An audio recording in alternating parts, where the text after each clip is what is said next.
Jarimari police वसाहतीमधील इमारतीचं काम पूर्ण होताच त्याचं लोकार्पण आमदार संजय केळकर यांच्या हस्ते करण्यात आले। चकाचक आणि सुविधायुक्त घरं ताब्यात मिळाल्यानं पोलीस कुटुंबियांच्या चेहऱ्यावर आनंद ओसंडून वाहत होता। तसंच येथील जुन्या चाळींच्या जागी येत्या काळात 2 टॉवर उभे राहणार असून तत्पूर्वी या चाळींची तातडीने दुरुस्ती करण्याच्या सूचना सार्वजनिक बांधकाम विभागाच्या अधिकाऱ्यांना देण्यात आल्या। जरीमरी पोलीस वसाहतीमधील 12 इमारती आणि नवीन पोलीस वसाहतींमधील इमारतींच्या दुरुस्तीसाठी आवश्यक निधीकरिता आमदार संजय केळकर सातत्यपूर्ण प्रयत्न करीत होते। अखेर या कामासाठी निधी मंजूर झाल्यानं इमारतींच्या कामाला वेग आला होता। पहिल्या टप्प्यात जरीमरी पोलीस वसाहतीमधील ए इमारतीचं नूतनीकरण झालं असून त्याचं लोकार्पण येथील लोकांनी आमदार संजय केळकर यांच्या हस्ते केले। यावेळी माजी नगरसेवक संतोष साळवी, निलेश कोळी, विशाल वाघ, सार्वजनिक बांधकाम विभागाचे उपअभियंता वानखेडे, कनिष्ठ अभियंता प्रसाद सनगर आणि पोलीस कुटुंबीय उपस्थित होती। येथील चाळी सुमारे 100 ते 120 वर्ष जुने आहेत। येथे येत्या काळात 26 मजल्यांचे 2 टॉवर उभारण्याचं प्रयोजन आहे। तत्पूर्वी या चाळींमध्ये पोलीस कुटुंबियांच्या तक्रारीनुसार आवश्यक दुरुस्ती तातडीने सुरू करण्याच्या सूचना केळकर यांनी सार्वजनिक बांधकाम विभागाच्या अधिकाऱ्यांना दिल्या आहेत। दुरुस्तीसाठी 60 कोटी मंजूर करण्यात आले असून टॉवर दुरुस्तीसाठी यापूर्वीच 7.5 कोटी मंजूर झालेत। आता नूतनीकरण झालेल्या इमारतींमध्ये कुटुंबियांना 2 बेडरूम, हॉल आणि किचन मिळणार आहे। लवकरच इतर इमारतींची दुरुस्ती देखील होणार आहे। पोलीस हे नागरिकांच्या सुरक्षिततेसाठी रात्रंदिवस कर्तव्य बजावतात। अशा वेळी त्यांच्या कुटुंबियांना सुविधायुक्त आणि उत्तम दर्जाची घरं राहायला मिळावीत याकरिता आपण नेहमीच प्रयत्नशील असतो आणि यापुढेही या कुटुंबियांच्या पाठीशी राहू, असं केळकर यांनी सांगितलं। आमचा पाहणी पण दौरा होता, त्या ठिकाणी जे काम चाललंय ते बघण्याचाही दौरा होता। मला अतिशय आनंद वाटतो की जे दिवस रात्र समाजाचं रक्षणाचं काम करतात त्या पोलीस वसाहतीच्या कुटुंबियांना उत्तम घर असलं पाहिजे, गळती असता कामा नये आणि एकूणच परिसर जो आहे तो सुविधायुक्त असला पाहिजे याच्याकरता अनेक वेळेला माझा पाठपुरावा होता आणि त्यामुळे 60 कोटी रुपये या वसाहतींना आणि टॉवरला 7.5 कोटी हे आधीच त्यांनी मंजूर केले होते आणि त्याचं काम हे चालू आहे। आता ही जी इमारत पाठीमागे दिसते याचंही आता लोकार्पण झालं आहे। त्यांना आता 2 बेडरूम, हॉल, किचन अशा प्रकारचं घर त्यांना प्रत्येकाला मिळणार आहे। या इमारतीचं काम पूर्ण झालेलं आहे आणि अतिशय चांगल्या पद्धतीने हे काम झालं आहे असं लक्षात येते। त्याचबरोबर या सगळ्या बाकीच्याही इमारतींचं पूर्ण दुरुस्ती आतून आणि बाहेरून, त्याच्यानंतर फ्लोरिंग म्हणजे ॲज गुड ॲज त्याचं नूतनीकरणच करण्याचं काम जे आहे ते पुढच्या काळात लवकरात लवकर संपेल। तिथे बैठ्या चाळी आहेत, त्या बैठ्या चाळी जवळजवळ 120 वर्ष जुन्या आहेत। या ठिकाणी ही नवीन इमारती निर्माण करण्याचा नियोजन आहे, पण तोपर्यंत इथली दुरुस्तीची देखील गरज आहे आणि त्याच्यामुळे ते देखील तिथल्या आमच्या महिला भगिनींच्याकडनं आम्ही त्यांचे जे काही प्रॉब्लेम आहेत तेही ऐकून घेतले आणि टॉवर जे आहेत या टॉवरच्या देखील बाहेरच्या बाजूने दुरुस्तीची गरज आहे आणि त्याच्यामुळे ही सगळी वसाहत आणि पोलीस कुटुंब सुविधायुक्त अशी राहिली पाहिजे। तिथे पाणी असलं पाहिजे, तिथे योग्य पद्धतीने त्या ठिकाणी चांगल्या सुस्थितीत त्यांचं कुटुंब असलं पाहिजे। हा जो आमचा एक ध्यास आहे तर त्याच्याकरता पुढच्या काळामध्ये देखील अधिकचा निधी आणण्याकरता शासनाकडे मी पाठपुरावा करीन आणि तो निधी देखील या ठिकाणी उपयोगात आणून ही उरलेली कामं जी आहेत ती देखील आम्ही पूर्ण करू।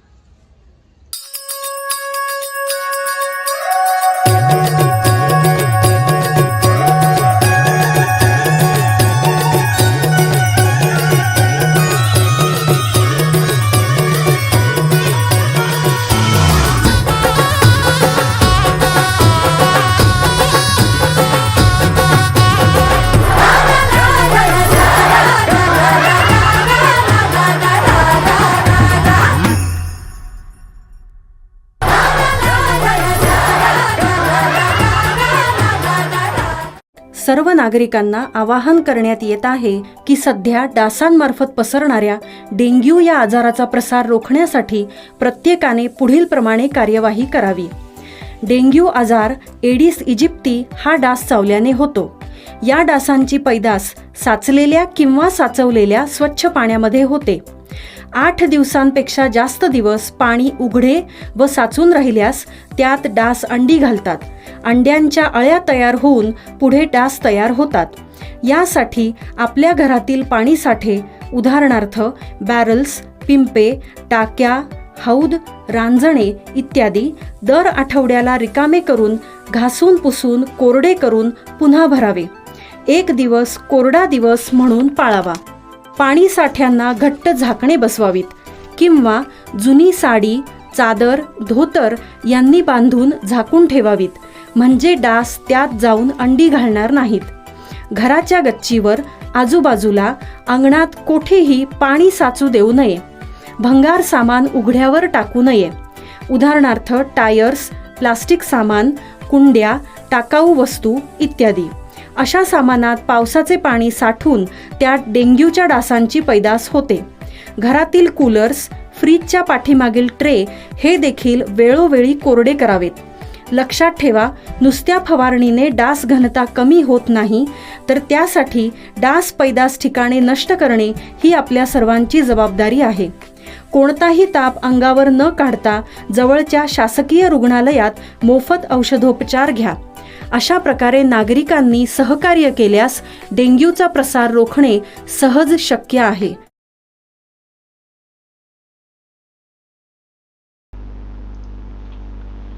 दररोजच्या तीव्र वाहतूक कोंडीतून ठाणेकर नागरिक त्रस्त असताना ठाणे काँग्रेसनं फडणवीस सरकारवर थेट आरोप केलाय. मेट्रो प्रकल्पाचा गाजावाजा फक्त निवडणुकीसाठी केला जात आहे. प्रत्यक्षात प्रकल्प अजूनही अपूर्ण असून नागरिकांचा त्रास मात्र कायम आहे. काँग्रेसचे अध्यक्ष विक्रांत चव्हाण यांनी फडणवीस सरकार जनतेसाठी मेट्रो चालू करण्याची तयारी न करता फक्त प्रचारासाठी चाचणी घेत आहे, ही खरी चाचणी नाही तर निवडणुकीसाठी राजकीय खेळ असल्याचं त्यांनी सांगितलं. ठाणे काँग्रेसने घेतलेल्या पत्रकार परिषदेत 2012 मध्ये तत्कालीन मुख्यमंत्री पृथ्वीराज चव्हाण यांनी भूमिगत मेट्रो प्रकल्पाची घोषणा केल्याचं सांगितलं. तर 2014 मध्ये देवेंद्र फडणवीस यांच्या नेतृत्वाखाली प्रकल्पाची प्रत्यक्ष सुरुवात झाली. मात्र आजही मेट्रो मार्गिका अपूर्ण आहेत. पिलर्स उभे नाहीत. कारशेड अर्धवट असून स्टेशन आणि बोगींची कामं अधुरी आहेत. मेट्रोच्या इतर सुविधांमध्ये टॉयलेट, तिकीट काउंटर, कॅफेटेरिया अजूनही उपलब्ध नाहीत. फडणवीस सरकार फक्त गाजावाजा करत असून प्रत्यक्ष काम पूर्ण करण्यासाठी काहीच तयारी नाही. खर्च कोट्यावधीत वाढला असूनही नागरिकांचा त्रास कायम असल्याचं काँग्रेसनं सांगितलं. त्याचबरोबर घोडबंदर रोडवरील सेवा रस्ता मध्यभागी येणार असल्यानं वाहतूक कोंडी वाढेल आणि आपत्कालीन सेवा जसे फायर ब्रिगेड आणि अँब्युलन्स पोहोचणंही कठीण होईल. स्थानिक नागरिकांचा विरोध असूनही महापालिकेनं सेवा रस्त्याचं एकत्रीकरण सुरू ठेवले. स्वर्गीय काँग्रेसचे नेते बाळकृष्ण पुर्णेकर यांनी सातत्यानं नागरिकांसाठी सेवा रस्त्याची मागणी केली, तरीही सरकारनं जनतेचा विश्वासात न घेता हे काम सुरू ठेवल्याचा आरोप केलाय. विक्रांत चव्हाण यांनी ठाणेकरांना इशारा दिलाय की जर सरकारनं सेवा रस्ता एकत्रीकरण तातडीनं न थांबवल्यास आणि मेट्रोबाबत स्पष्ट श्वेतपत्रिका जारी न केल्यास काँग्रेस जनहित याचिका दाखल करेल आणि मोठं जनआंदोलन उभारेल. ठाणेकरांसाठी वाहतूक कोंडी कमी करण्याचे फक्त प्रचाराचं आश्वासन देणं आणि प्रत्यक्षात काम पूर्ण न करणं हे फडणवीस सरकारच्या धीम्या धोरणाचं स्पष्ट उदाहरण आहे. या पत्रकार परिषदेत ठाणे काँग्रेसचे मुख्य प्रवक्ते राहुल पिंगळे, हिंदूराव गळवे आणि रवी कोळीही उपस्थित होते. मेट्रोचं मुख्यमंत्र्यांच्या हस्ते उद्घाटन झालं. आज काँग्रेसची पत्रकार काय नेमकी काँग्रेस भूमिका मांडणार या पत्रकात? काल मुख्यमंत्र्यांनी सांगितलं की ठाणेकरांचे स्वप्न साकार, मेट्रोचं हे ट्रायल. मात्र आज आम्ही फोटो दाखवून पोलखोल केली. मेट्रो ही 10% सुद्धा पूर्ण झालेली नाही. मुंगीलालची स्वप्न आहेत. इलेक्शन तोंडावर ठेवून मुख्यमंत्री आणि उपमुख्यमंत्र्यांना जबरदस्ती तिथे आणून हे प्रयत्न केलेला आहे प्रताप सरनाईकांनी, केविलवाणा प्रयत्न आणि नरेश मस्केंनी. तर याचा आम्ही निषेध करतो. मेट्रो ही 10% सुद्धा पूर्ण झालेली नाही. स्टेशन्स नाहीत, ट्रॅक्स नाहीत, मेट्रो पूर्ण गळते, डबे तयार नाहीत, कारशेड नाहीत. आणि त्याच्यामुळे हे मुंगीलालचे स्वप्न येणाऱ्या काळामध्ये हा बोगदा वाढलेला आहे, बोगदा होतोय. या बोगद्यावर ही वाहनं वाढणार आहेत आणि कुठेही पिलर्स टाकलेले आहेत. ते विलीकरण करण्याचा प्रयत्न त्या बाजूच्या सर्व्हिस रोडचा केलेला, वास्तविक तो सर्व्हिस रोड नसताना सर्व्हिस रोड बनवला होता आणि बांधकामाला परवानग्या दिल्या होत्या. आता ते विलीकरणाच्या नावाखाली लोकांना हे करण्यासाठी सिमेंट कॉन्क्रिटीकरण करतायत. त्याचाही आम्हाला विरोध आहे, त्यालाही आमचा विरोध आहे. आणि त्यामुळे सामान्य जनतेचा जीव दिवसांदिवस धोक्यात येत चाललेला आहे. जनता हवालदिल झालेली आहे आणि म्हणून हे दाखवण्यासाठी आजची पत्रकार परिषद आहे. हा केविलवाना प्रयत्न आहे. मेट्रो ही 2027 पर्यंत पूर्ण होणार नाही. आईच्या नावाचा गोंधळ मांडीला, गोंधळाला ये आई, गोंधळाला ये आई, गोंधळाला ये भवानीच्या नावानं.